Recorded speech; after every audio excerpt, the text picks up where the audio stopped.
Dios está aquí,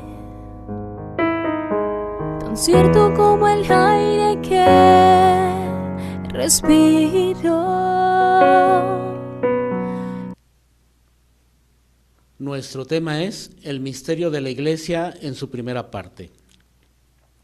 La palabra iglesia es el término frecuentemente utilizado en el Antiguo Testamento para designar la asamblea del pueblo elegido, dándose a sí misma el nombre de iglesia. La primera comunidad de los que creían en Cristo se reconoce heredera de aquella asamblea del Antiguo Testamento. Es propio de la iglesia ser a la vez humana y divina, visible y dotada de elementos invisibles, entregada a la acción y dada a la contemplación, presente en el mundo, pero también peregrina. La preparación lejana del pueblo de Dios comienza con la vocación de Abraham, a quien el Padre le prometió ser padre de un gran pueblo. Israel debe ser el signo de la reunión futura de todas las naciones. Pero ya desde los profetas se acusa a ese pueblo de haber roto la alianza y haberse comportado como una prostituta, acusación que vemos en Oseas 1 y en Isaías 1 del 2 al 4. Desde el tiempo de los profetas se dibujaba el designio de Dios para instituir una nueva alianza más perfecta. Las palabras de Jeremías en 31, del 31 al 33 nos dejan ver esa intención. He aquí que días vienen en que yo pactaré con la casa de Israel una nueva alianza. No como la alianza que pacté con sus padres cuando los tomé de la mano para sacarles de Egipto. Se anuncia pues una alianza nueva y eterna, y va a ser Jesús quien instituya esta nueva alianza. Isaías 55:3 también habla de una nueva alianza de Dios con su pueblo al decir: aplicad el oído y acudid a mí, pues voy a firmar con vosotros una alianza eterna. Jesús tuvo buen cuidado de preparar a su comunidad con una estructura capaz de permanecer hasta la consumación de su reino. Y una de las primeras cosas que hace es escoger a 12, que serán los pilares de esa primera estructura que él vino a fundar. Y elige a esos 12 con Pedro a su cabeza. Vemos Marcos 3, 14 y 15. El hecho de que sean 12 prefigura la reunión de todos los pueblos en el futuro pueblo de Dios. Para los judíos, el número 12 simbolizaba la totalidad del pueblo escogido, las 12 tribus de Israel. Y como los apóstoles representan a esas 12 tribus, ellos son cimiento de la nueva Jerusalén. Vemos Apocalipsis capítulo 21, versos del 12 al 14. Los 12 y los otros discípulos participan en la misión de Cristo, participan en su poder, pero también en su suerte y en sus tribulaciones, como dice Mateo capítulo 10, verso 25. Con todos estos actos, Cristo preparó su iglesia, prometiéndoles además quedarse con ellos hasta el fin de los tiempos y enviándoles a la vez su Espíritu. La iglesia es por naturaleza misionera porque es enviada por Cristo a todas las naciones para hacer de ellas discípulos suyos. La iglesia es redil cuya puerta única es Cristo. Veamos Juan 10, 1 al 10. Es también el rebaño cuyo pastor será el mismo Dios, como él mismo lo anunciara en Isaías, capítulo 40, verso 11. Aunque son pastores humanos quienes gobiernan a las ovejas, sin embargo es Cristo mismo el que sin cesar las guía, pues él es el buen pastor y cabeza de los pastores, que dio su vida por las ovejas. La iglesia también es campo de Dios, como dice la primera de Corintios en el capítulo 3, versículo 9. En este campo crece el antiguo olivo cuya raíz santa fueron los patriarcas, y en el que tuvo y tendrá lugar la reconciliación de judíos y gentiles. La verdadera vid es Cristo, que da vida a los sarmientos, es decir, a nosotros. que permanecemos en Él por medio de la iglesia. Sin Él no podemos hacer nada. La iglesia, guiada por el Espíritu Santo, es columna y soporte de la verdad, como lo señala 1 de Timoteo 3:15, capaz de guardar el depósito de las sanas palabras recibidas, es decir, de explicar los designios divinos sin error. Y los apóstoles construyen la iglesia sobre ese fundamento, como nos dice 1 de Corintios 3:11. Esta construcción recibe varios nombres: casa de Dios, como en 1 de Timoteo 3:15, habitación de Dios en el Espíritu, tienda de Dios con los hombres, como en Apocalipsis 21:3. Dice 1 de Pedro 2:5 que en ella entramos nosotros como piedras vivas. San Juan ve el mundo renovado bajar del cielo, esta ciudad santa arreglada como una esposa embellecida para su esposo. Veamos Apocalipsis 21, 1 y 2. La iglesia, que es llamada también la Jerusalén de arriba, se le describe como la esposa inmaculada del Cordero Inmaculado en Apocalipsis 19:7. La iglesia no tiene otra luz que la de Cristo. Ella es, según una imagen usual de los padres de la iglesia, comparable a la luna cuya luz es reflejo del sol. La iglesia, según la expresión de algunos padres como San Hipólito, es el lugar donde florece el Espíritu. Hay tres aspectos que resaltar en la unión Cristo-Iglesia. Primero, la unidad de todos los miembros entre sí por su unión con Cristo. Es decir, la iglesia es un solo cuerpo, y al afirmarlo nos apoyamos en varios pasajes. En 1 de Corintios capítulo 10, verso 17, que dice: porque aun siendo muchos, un solo pan y un solo cuerpo somos. En Romanos 12:5, que señala: nosotros, siendo muchos, no formamos más que un solo cuerpo en Cristo. Segundo, Cristo es cabeza del cuerpo, que es la iglesia. Para esto recordamos estos pasajes. Colosenses 1:18, que dice: Cristo es la cabeza del cuerpo, que es la iglesia. Y Efesios 1:22 al 23, que apunta: bajo sus pies sometió todas las cosas y le constituyó cabeza suprema de la iglesia, que es su cuerpo. Tercero, la iglesia es la esposa de Cristo. Para este punto acudimos a Efesios capítulo 5, versos 23 y 25, donde nos dice: porque el marido es cabeza de la mujer, como Cristo es cabeza de la iglesia. Maridos, amad a vuestras mujeres como Cristo amó a la iglesia y se entregó a sí mismo por ella. Vemos pues que Cristo ama a la iglesia a tal grado que da su vida por ella. San Pablo llama gran misterio al desposorio de Cristo y de la iglesia, porque la iglesia se une a Cristo como a su esposo. También Efesios 5:29 al 32 dice: porque nadie aborreció jamás su propia sangre, antes bien, la alimenta y la cuida con cariño, lo mismo que Cristo a la iglesia, pues somos miembros de su cuerpo. Por eso dejará el hombre a su padre y a su madre, y se unirá a su mujer, y los dos se harán una sola carne. Gran misterio este, lo digo con respecto a Cristo y a la iglesia. Esta última imagen arroja dos rayos de luz sobre la relación íntima entre la iglesia y Cristo. Los dos se harán una sola carne. Y segundo, aborrecer a su iglesia es aborrecer el propio cuerpo de Cristo. Cristo ha querido que la iglesia sea su esposa y la ha creado para salvar a todos los hombres por medio de ella. ¿No podemos entonces seguir a Cristo rechazando lo que Él estableció y lo que Él ama inmensamente?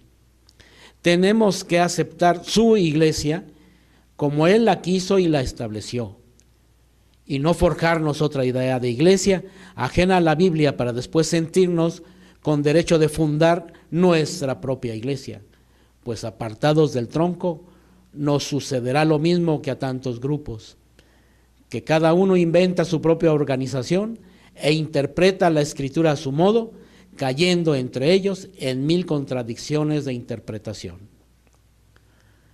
Si Cristo amó a la iglesia a pesar de las iniquidades que ella habría de cometer, haciendo como que no veía sus errores, ¿quiénes somos entonces nosotros para encontrar en las debilidades y miserias de ella una razón para no amarla e incluso hasta para juzgarla? Precisamente nosotros que estamos tan llenos de pecado. ¿Acaso Jesús no conocía mejor que nosotros los pecados de su iglesia? ¿No sabía él por quién moriría?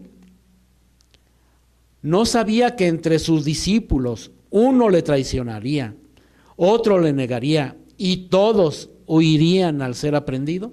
Claro que lo sabía, pero él amó a esta iglesia real, no a una iglesia imaginaria e ideal. Jesús murió para hacerla santa e inmaculada, no porque ya fuera santa e inmaculada, porque la iglesia solo alcanzará la perfección hasta la venida gloriosa de Cristo, pero mientras tendrá que avanzar en su peregrinación a través de las persecuciones del mundo y de los consuelos de Dios. Lutero acostumbraba a reprocharle a Erasmo de Róterdam su permanencia en la Iglesia Católica a pesar de los defectos que la iglesia tenía, hasta que un buen día Erasmo le contesta: soporto esta iglesia en espera de que se haga mejor, desde el momento en que ella se ve obligada a soportarme a mí en espera de que yo sea mejor. Todos los miembros de la iglesia deben reconocerse pecadores, nos dice la primera de Juan, capítulo 1, versos del 8 al 10. En ella, la cizaña del pecado se encuentra mezclada con la buena semilla del Evangelio, advierte Mateo, capítulo 13, del 24 al 30. La iglesia, pues, congrega pecadores alcanzados ya por la salvación de Cristo, pero aún en vías de santificación. Al proclamar solemnemente que ciertos fieles han vivido en la fidelidad a la gracia de Dios, la iglesia reconoce el poder del Espíritu de Santidad que está en ella y que sostiene la esperanza de los fieles, poniendo a los santos como modelo e intercesor. Si esperas encontrar una iglesia perfecta, nunca lograrás esta meta. No existe tal iglesia. Y si fuera perfecta, no lo sería más desde el momento en que tú entras en ella. Si estuvieras en el primer siglo, ¿cuál congregación hubieras escogido? ¿La de Corinto? ¿La de Laodicea? ¿La de los Gálatas? Todas tenían sus problemas y debilidades. El reto es pues amar y tolerar a la iglesia que Cristo fundó, aun con todas las imperfecciones que tiene. Y al hacerlo, nos estamos amando y tolerando a nosotros mismos. Cuando el Hijo terminó la obra que el Padre le encargó, fue enviado el Espíritu Santo en Pentecostés para que santificara a la iglesia. Es entonces cuando la iglesia se manifestó públicamente y se inicia la difusión del Evangelio mediante la predicación. El Espíritu Santo es el principio de la acción vital de todas las partes de ese cuerpo que es la iglesia. Los distintos dones del Espíritu Santo están ordenados a la edificación de la iglesia, al bien de los hombres y a las necesidades del mundo. Veamos 1 Corintios, capítulo 12, versos 12 y 13. Decía San Agustín: lo que nuestro espíritu es para nuestros miembros, eso mismo es el Espíritu Santo para el cuerpo de Cristo, que es la iglesia.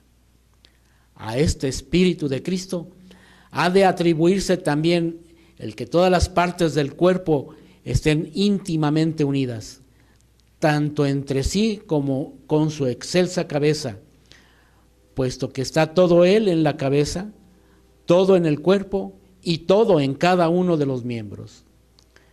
El Espíritu Santo hace de la iglesia el templo del Dios vivo, pues es Cristo quien, por obra del Espíritu Santo, da a la iglesia el ser, una, santa, católica y apostólica.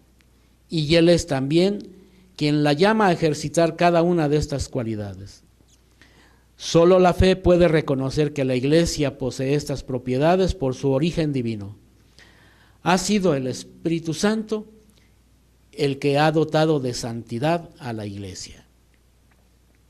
La iglesia es una debido a su origen, ya que el modelo supremo de este misterio es la unidad de un solo Dios Padre e Hijo en el Espíritu Santo.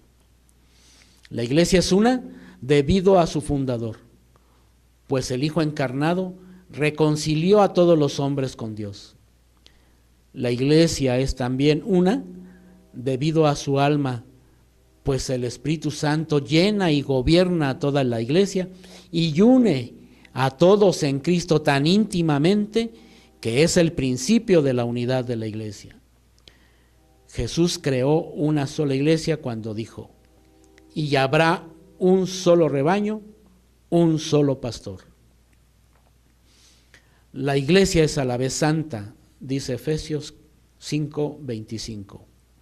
Maridos, amad a vuestras mujeres como Cristo amó a la iglesia y se entregó a sí mismo por ella para santificarla. Y el versículo 27 agrega: para que no tenga mancha ni arruga, sino que sea santa e inmaculada. El Espíritu Santo es la fuente de toda santidad. Él es quien ha dotado de santidad a la iglesia. La fe confiesa que la iglesia no puede dejar de ser santa.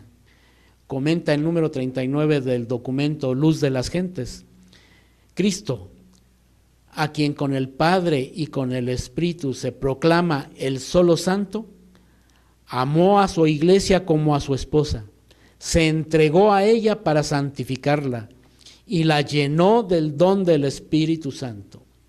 La iglesia es, pues, el pueblo santo de Dios, y sus miembros son llamados santos, como en Hechos 9:13 y como en la primera de Corintios 6:1. La iglesia unida a Cristo está santificada por Él. Todas las obras de la iglesia se esfuerzan en conseguir la santificación de los hombres en Cristo.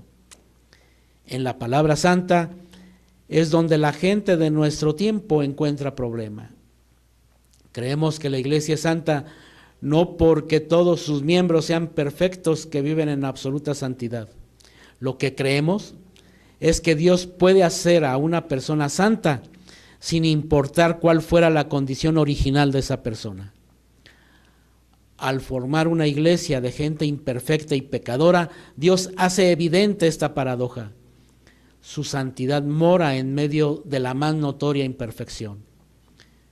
Esto es lo que los católicos llamamos gracia, la habilidad de Dios para formar un vaso perfecto con el barro del que estamos hechos. Cuando algunos hablan de este tema, parecen olvidar que también son pecadores y envueltos en un manto con olor a soberbia, se sienten con autoridad para juzgar a otros. No podemos olvidarlo.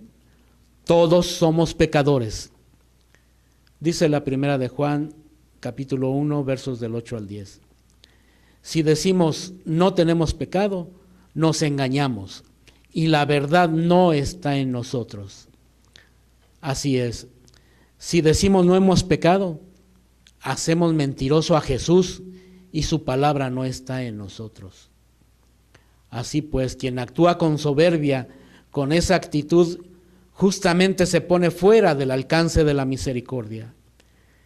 Jesús da la pauta de esto al declarar: he sido enviado a buscar a las ovejas perdidas de la casa de Israel.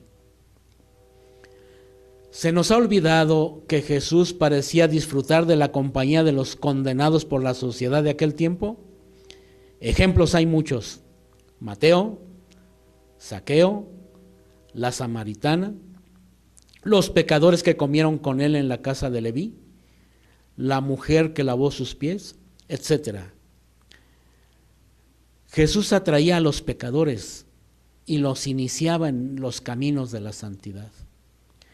Recordemos a la muchedumbre que trae a la mujer adúltera delante de Cristo y declara: Moisés nos dijo que apedreáramos a mujeres como esta. Imaginémonos solamente un ejemplo de este escenario, que la mujer representa a la iglesia y la muchedumbre de aquellos que condenaban a la iglesia. Jesús sabía bien que la ley condenaba el adulterio, sin embargo, enfoca la atención de la multitud en algo que todos ellos tienen en común: el pecado. Y así, la invitación que hizo Jesús a revisarse internamente tiene un extraño resultado en aquella turba. Todos van dejando al maestro y a la mujer.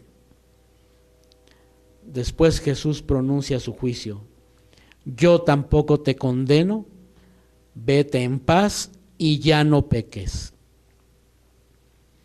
Y ahora que hablamos de soberbia, Santiago 4:6 y Primera de Pedro 5:5 dejan claro que Dios resiste al soberbio y da su gracia al humilde.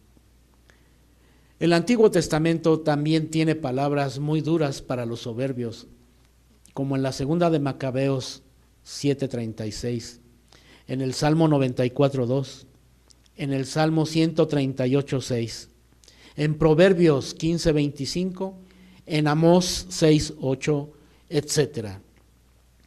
La evidencia de todos estos pasajes del Nuevo y del Antiguo nos autoriza a afirmar que a Dios le repugna la soberbia. Por eso, aquel que la practica, de alguna manera se queda fuera del alcance de la misericordia divina, es decir, abandonado a su propia suerte. Cierto que la iglesia es divina por su fundador, pero también es humana, pues Dios la formó de hombres y no de ángeles, la formó de pecadores, lo cual no indica que sigamos pecando, sino ser constantes en la lucha. Cristo no le prometió a Pedro que no pecaría, sino que su fe no fallaría al decirle: he rogado para que tu fe no desfallezca.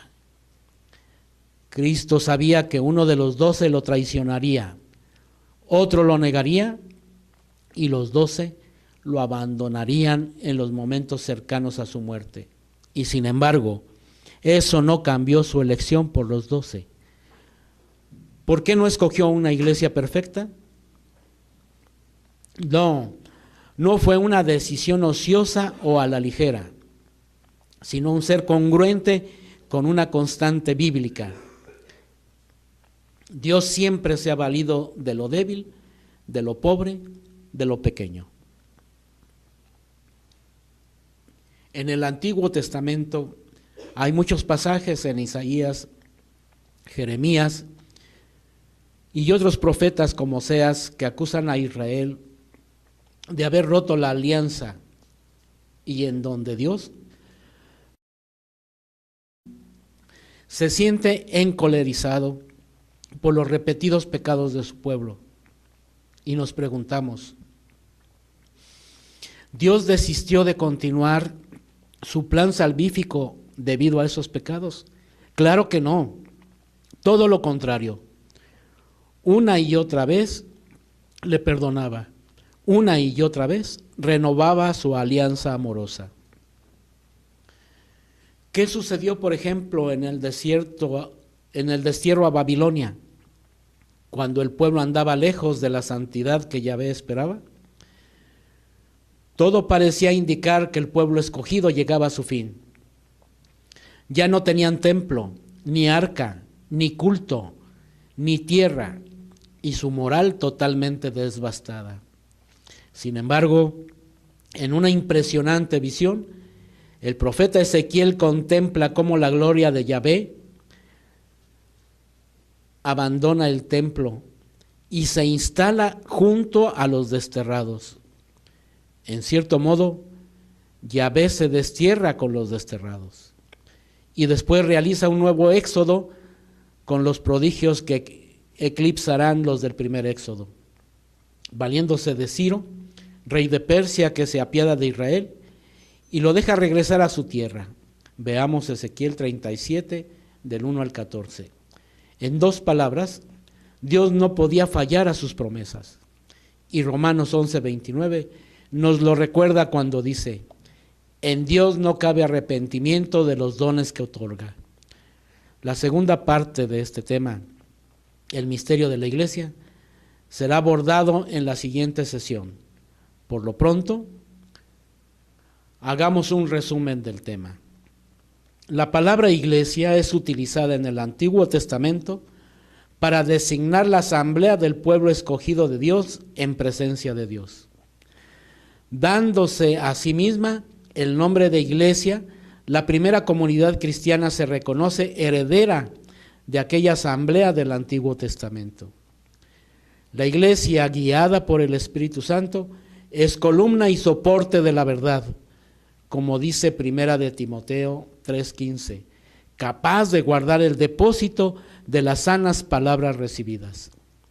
Veamos Segunda de Timoteo 1, del 13 al 14, es decir, de explicar los designios divinos sin error. La iglesia es presentada en el Nuevo Testamento con varias figuras. Redil, cuya puerta única es Cristo. Rebaño, cuyo pastor será el mismo Dios. Campo de Dios, columna y soporte de la verdad. Casa de Dios. Tienda de Dios con los hombres.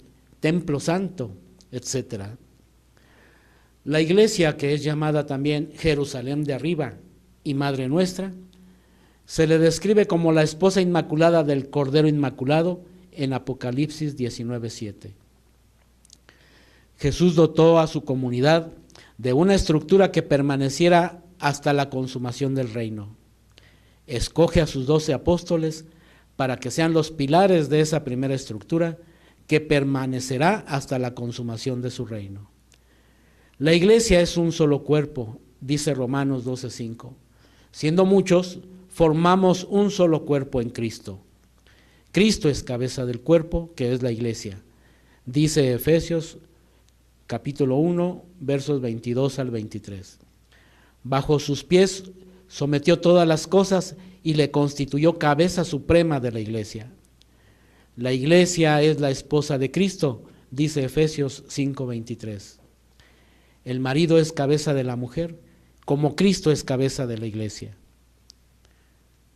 El Espíritu Santo hace de la iglesia el templo del Dios vivo.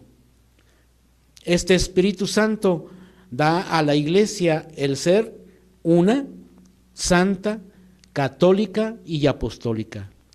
La iglesia es una debido a su origen, ya que el modelo supremo de este misterio es la unidad de un solo Dios Padre e Hijo en el Espíritu Santo.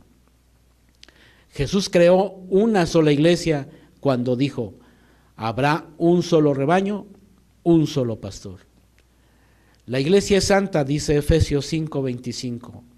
Maridos, amad a vuestras mujeres como Cristo amó a la iglesia y se entregó a sí mismo por ella, para santificarla.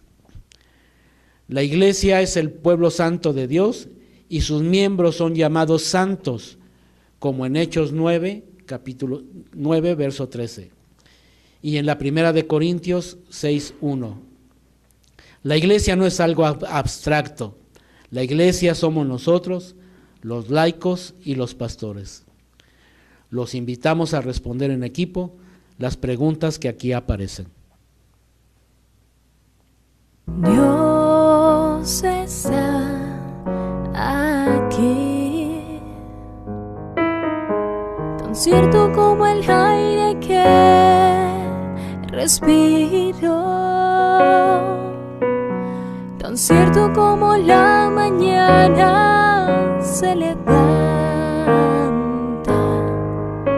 Tan cierto que cuando le hablo Él me puede oír. Dios está aquí y Él se goza en la alabanza de su pueblo, pues sé que nos está hablando y transformando hoy por medio de su espíritu de amor.